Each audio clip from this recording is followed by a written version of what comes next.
what is mind? It's impossible to explain what mind is, although lots and lots of people try. For me, knowing that mind is the intelligence of all things, whether in form or formless, it's what makes an oak tree grow from an oak seed. It's what makes a tomato plant grow from, a sort of a tomato seed.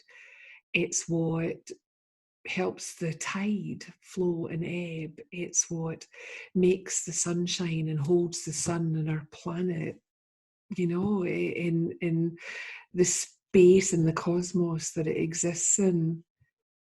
Every human being has access to mind because we are mind. Universal mind Sid talks about is impersonal mind, and it's constant and it's unchangeable. It never ever changes. Whereas personal mind is always in flux. It always changes. It's never ever the same. It's in a perpetual state of change. And when I talk to people about this to help them kind of get a bit of a grasp about this, I tell them it's kind of like a tornado or a hurricane. If you think about the eye of a storm, the eye of a storm is always quiet. It's always peaceful. There's not an awful lot happening there.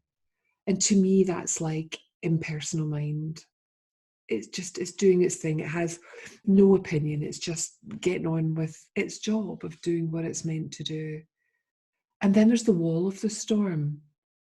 And the wall of the storm is picking up debris, it's picking up houses, it's crushing things, it's picking up cars, cattle, people, and twirling them round. It's chaos, absolute chaos.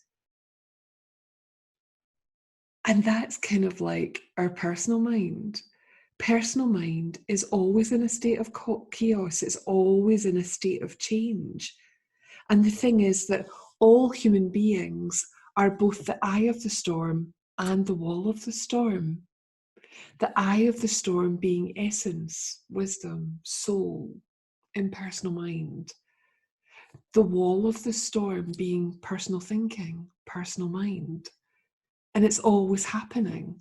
So we can be calm at our center, and we're always calm at our center no matter what's happening. We just think we're not. Or we can be caught up in the wall of the storm, caught up in our personal thinking.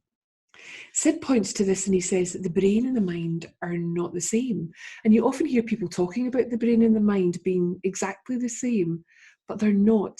The brain is biological, it's a machine. It stores and retrieves information.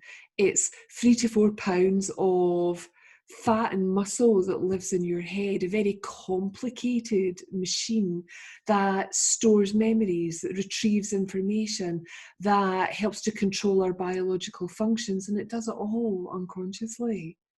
So the brain is a machine, it's biological. Mind is spiritual, completely different. And Sid says it's important to understand that mind, universal mind, and personal mind are not two minds thinking differently, but they're two ways of using the same mind.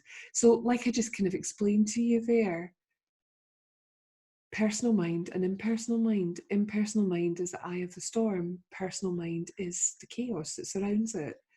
And it doesn't mean to say that just because you're having these 60 to 70,000 thoughts a day and it's all chaotic and whatever's going on, none of that matters, because that's just our humanity, our humanness doing what it does. That's just our psychology doing what it does. And we don't have to get involved with it. And when we see the world through the lens of thought, it's really just a reflection of our personal minds.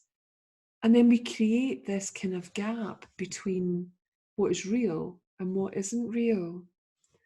And Sid points to that and he says, that's what creates this duality where we think one thing is this way and one thing is that way. It's either good or bad, happy or sad, judgmental or accepting, when in fact it's all of those things at the same time.